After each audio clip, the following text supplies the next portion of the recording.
what you're all thinking. I'm a psychic and I can read your minds. Once I start this, you're thinking, boring slide, look at it.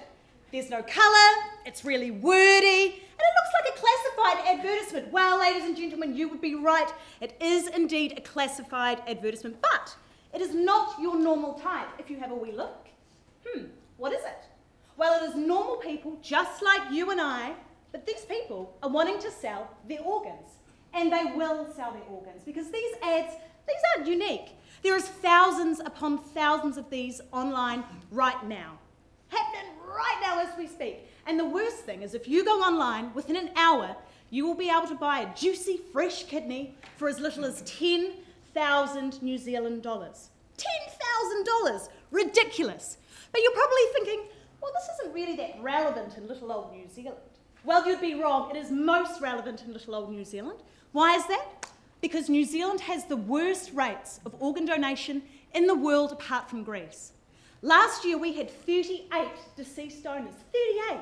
And if you need a kidney, you will be waiting 5 years on the wait list. And also New Zealand has this little thing called the Human Tissue Act. This act means it's illegal to buy and sell organs overseas. But because of the wait lists and the severe lack of organs, what do people do? They go online where they can actually buy it.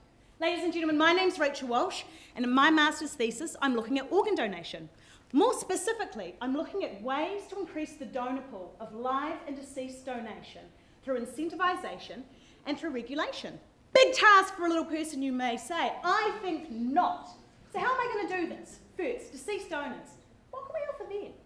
Well, why not the government offer to pay for the funeral expenses of a deceased donor? Because as we know, 1/3 of New Zealanders cannot afford to pay for their own funeral. What are we going to offer living donors? Well, why not scholarships to a university? Why not give the donor money to give to a charity of their choice? Tax breaks. Everybody loves a good tax break.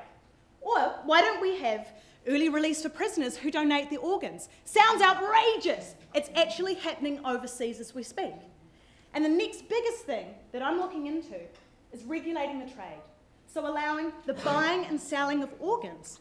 What I'm doing in my thesis is I'm modelling it on the Iranian system, where they pay their donors for their organs. I know it sounds a bit odd, but it's happening, and they're the only country in the world to completely eradicate the waiting list for a kidney. How wonderful would that be for that to happen in New Zealand? So how am I going to make this happen?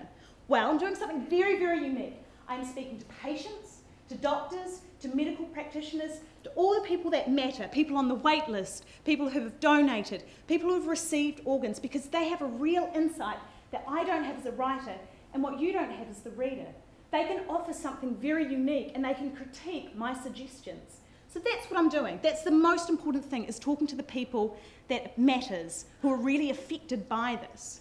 This is the first time research of this type is happening in New Zealand, and it's really, really important.